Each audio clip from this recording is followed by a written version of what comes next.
Assalamualaikum warahmatullahi wabarakatuh. Jumpa lagi dengan saya Misal. Kali ini kita belajar tentang bab 1 di kelas 12 semester 5, yaitu tentang konsep wilayah dan tata ruang. Bagaimana kabar kalian? Baik-baik semua kan? Alhamdulillah. Mudah-mudahan kalian senantiasa sehat walafiat, diberi kesehatan oleh Allah SWT. Amin ya rabbal alamin. Baiklah. Saya ucapkan selamat pada kalian yang sudah naik kelas 12 ya. Dan mari kita awali pembelajaran hari ini dengan bacaan basmalah. Bismillahirrahmanirrahim.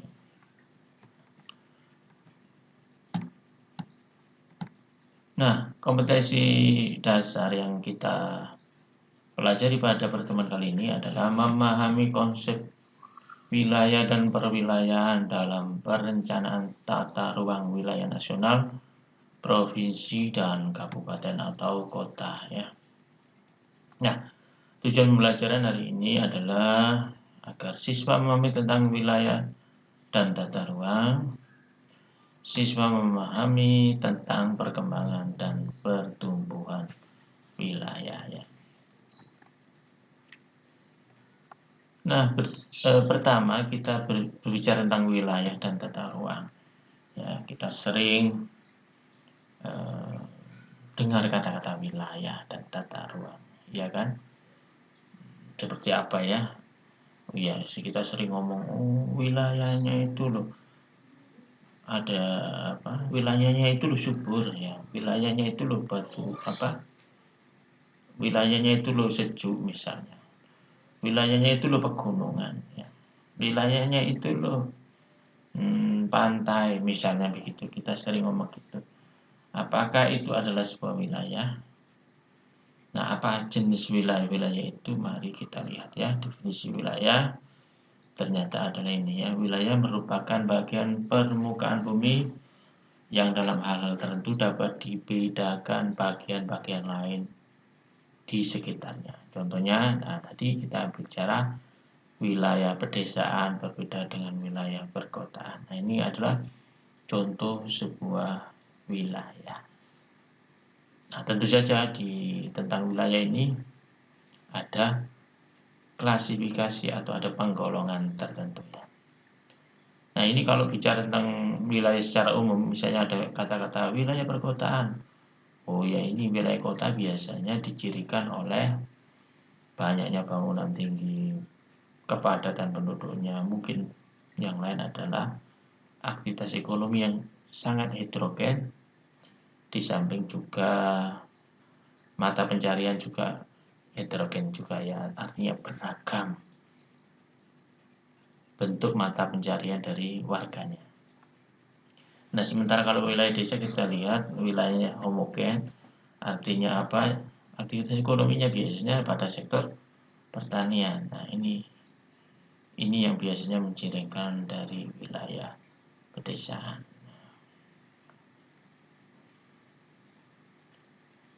Nah, konsep wilayah kita kalau bicara tadi itu kan pengertian wilayah. Nah, sekarang kita bicara tentang konsep wilayah. Nah, konsep wilayah, ada beragam konsep wilayah. Hal ini terjadi karena adanya perbedaan dalam permasalahan ataupun tujuan pengembangan wilayah. Nah, ini konsep wilayah itu karena kenapa?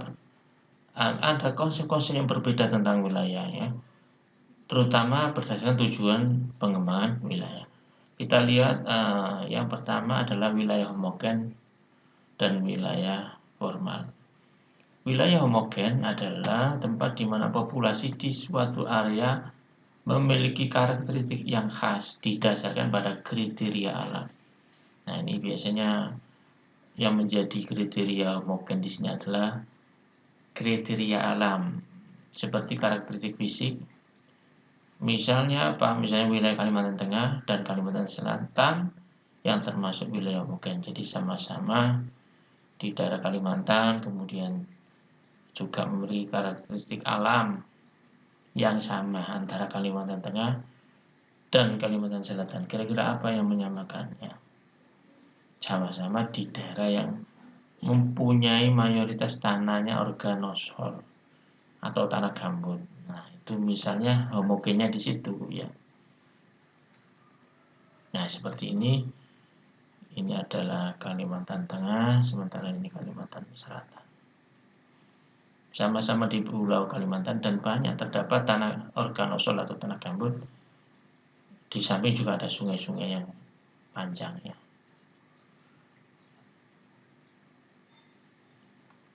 Nah, kalau wilayah fungsional itu, kalau tadi wilayah apa? Formal ya, lebih ke alam.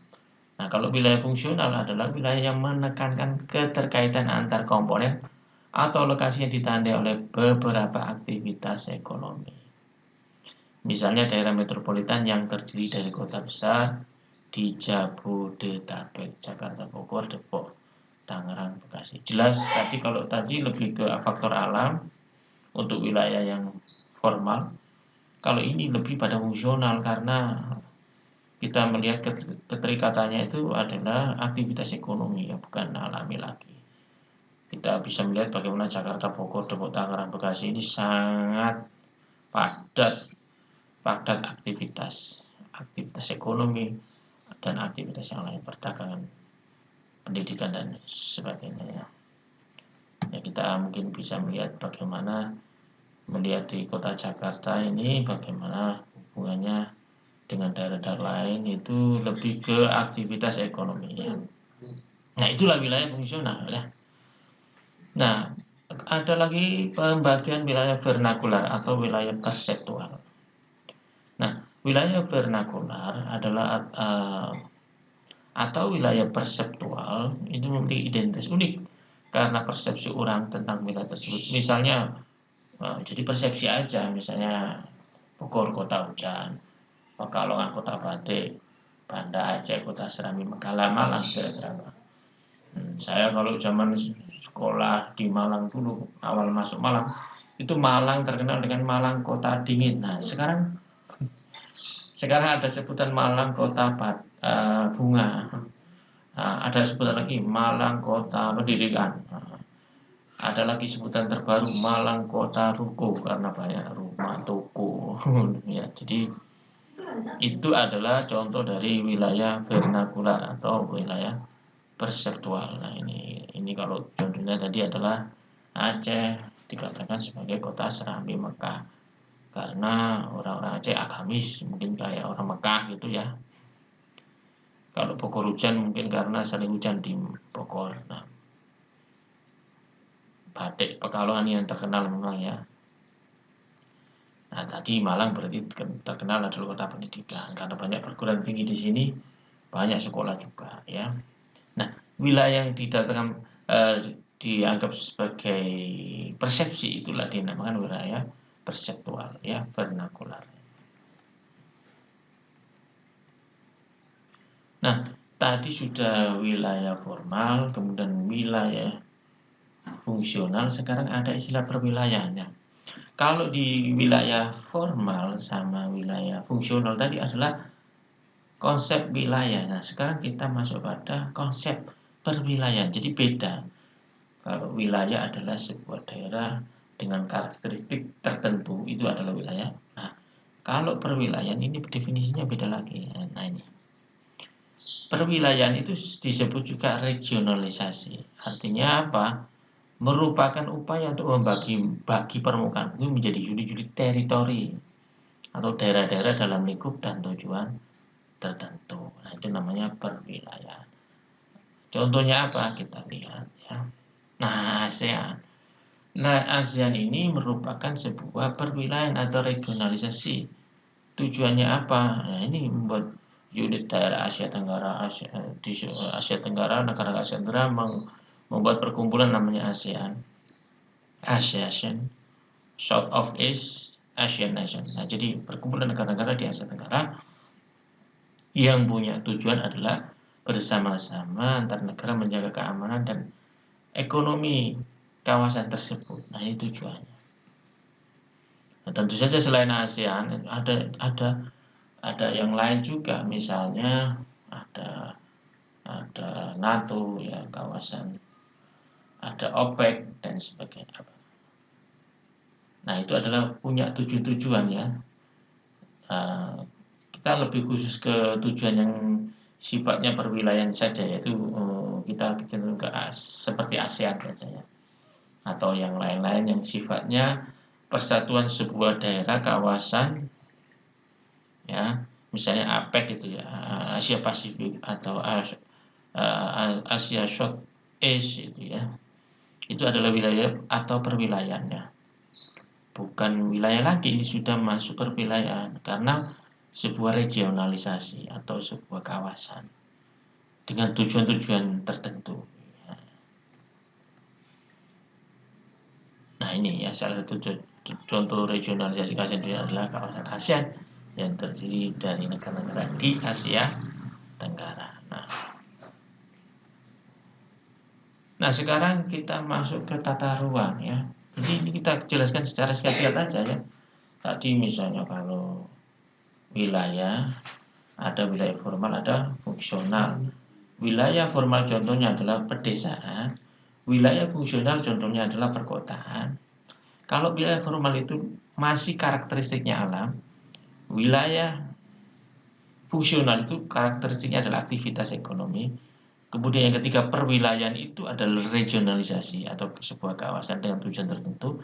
Nah, sekarang tata ruang apa? Nah, yang keempat adalah konsep tentang tata ruang. Kira-kira tata ruang apa? Ya, ini ternyata. Tata ruang adalah wujud struktur ruang dan pola ruang. Nah, ini adalah tata ruang, adalah wujud struktur ruang dan pola ruang. Nah, ini arti kata dasarnya ya. Nah, tapi kalau nanti dikembangkan sebagai sebuah tema atau tematik, nanti misalnya tata ruang Kota Malang, berarti wujud struktur ruang dan pola ruang Kota Malang. Karena apa? Setiap kota itu memiliki namanya tata ruang yang itu diperbarui setiap 5 tahun. Jadi misalnya Malang ini tata ruangnya seperti apa? Di sana kawasan pendidikan, di sini ada kawasan industri, kawasan permukiman, itu ada gambarnya, ada planningnya. Rencana kedepannya seperti apa, nanti ada pelebaran jalan, ada penambahan jalan di daerah mana, ada pembukaan daerah itu di daerah mana, itu direncanakan. Nah, namanya rencana kadang ya tidak sesuai dengan faktanya. Nah, tetapi harus ada rencana. Nah, seperti itu ya. Nah, jadi ini pengertian ruang sekarang apa ruang itu? Ruang dalam geografi selalu berkaitan dengan permukaan bumi.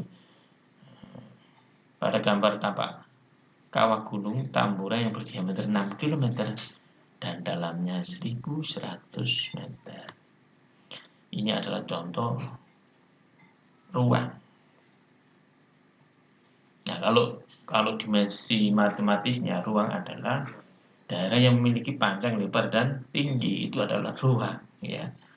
Nah, kalau ya 3 dimensi lah ya. Jadi ruang itu berarti memiliki 3 dimensi, dimensi panjang, lebar, dan tinggi. Kalau hanya lebar panjang saja itu belum merupakan ruang karena dia tidak berupa 3 dimensi, masih 2 dimensi ya.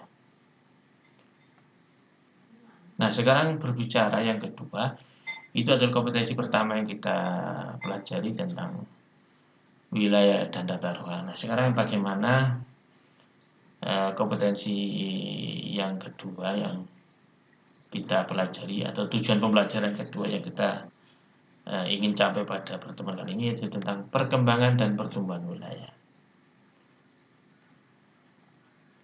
Nah, kita awali dengan istilah pembangunan wilayah. Kita sering mendengar kata-kata pembangunan ya. Pembangunan. Indonesia pembangunannya sangat drastis, kemajuannya sangat pesat misalnya.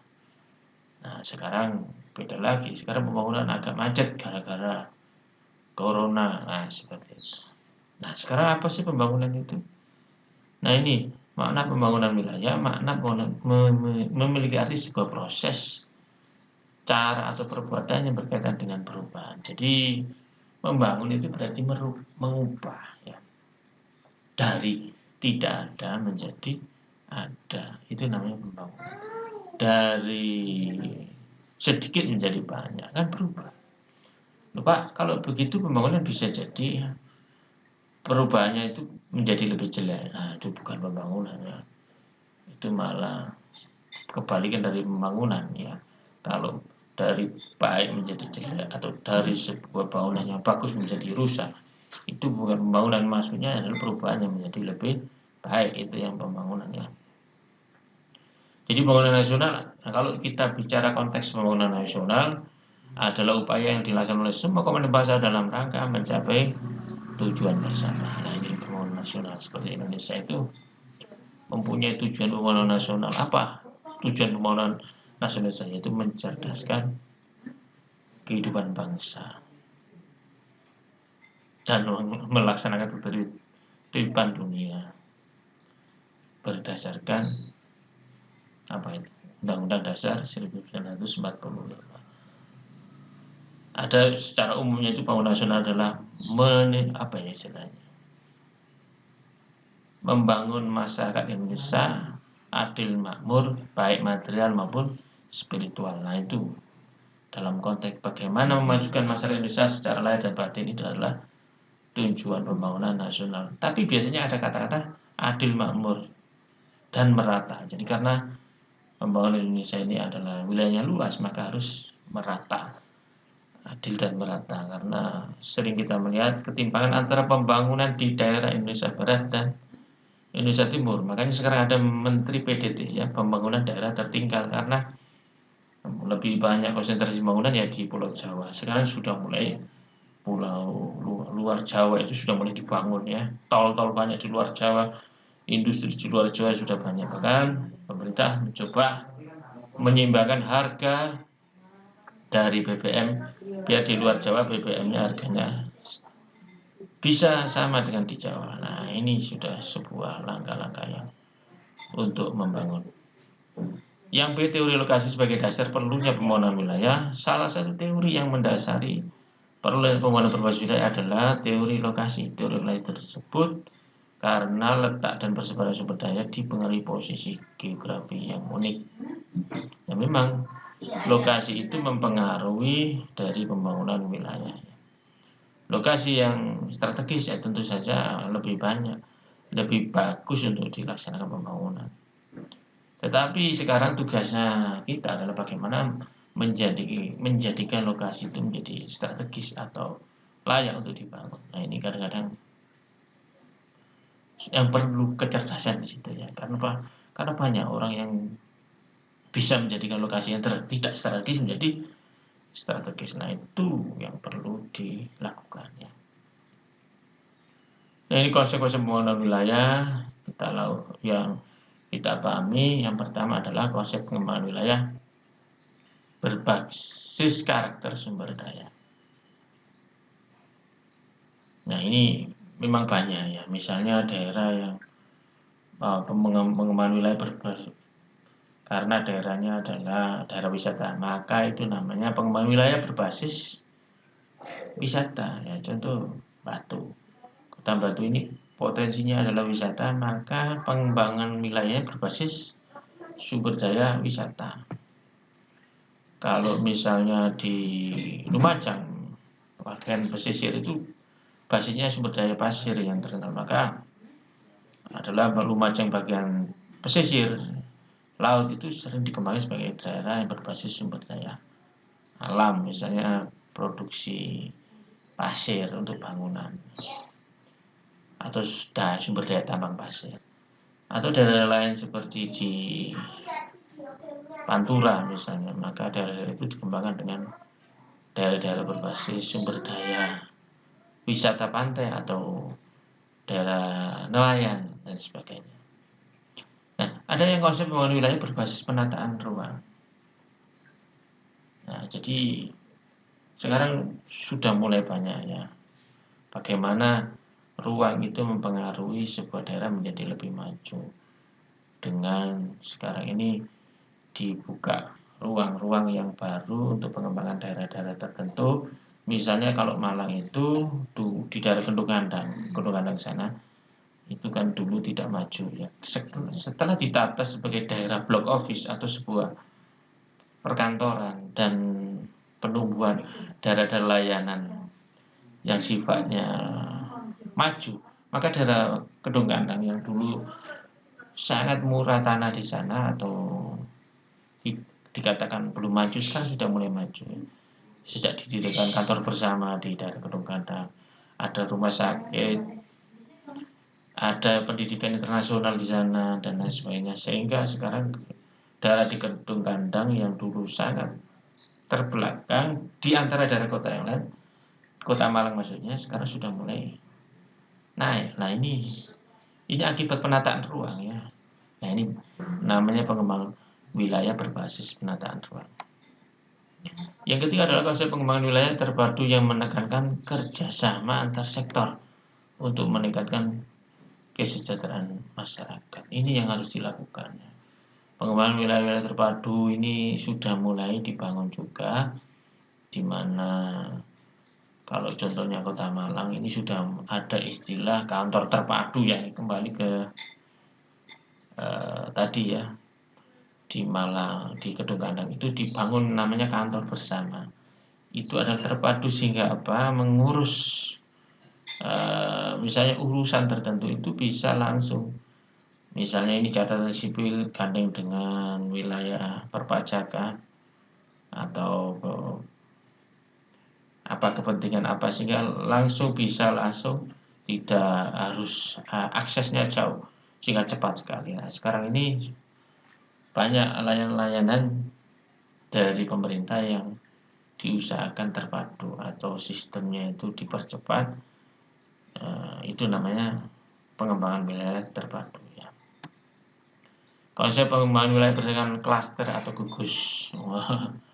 Kalau sekarang kita dengar klaster itu kayak penyebaran COVID ya. Padahal klaster ini aslinya adalah pengertiannya gugus. Gugus itu adalah sebuah kelompok yang dibentuk untuk tujuan tertentu. Nah, kalau di perumahan itu banyak istilah adalah klaster-klaster itu ya.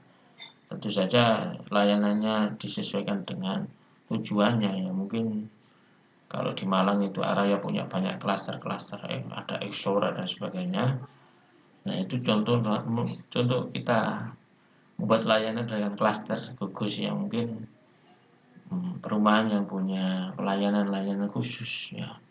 Kita kalau mau turun ke daerah Araya itu layanannya khusus sekali, lebar jalannya sekian, depan rumah itu masih ada taman sekian. Nah, beda dengan perumahan-perumahan yang lain yang mungkin jalannya sempit. Kemudian yang kedua, di depan rumah langsung jalan, langsung selokan, tidak ada taman dan sebagainya. Nah, ini adalah layanan pengembangan wilayah yang luar biasa. Itu dalam kelas kecil dalam perumahan. Kalau kelas besar ya mungkin sebuah klaster kawasan gugus besar, seperti ada istilah tadi itu ya.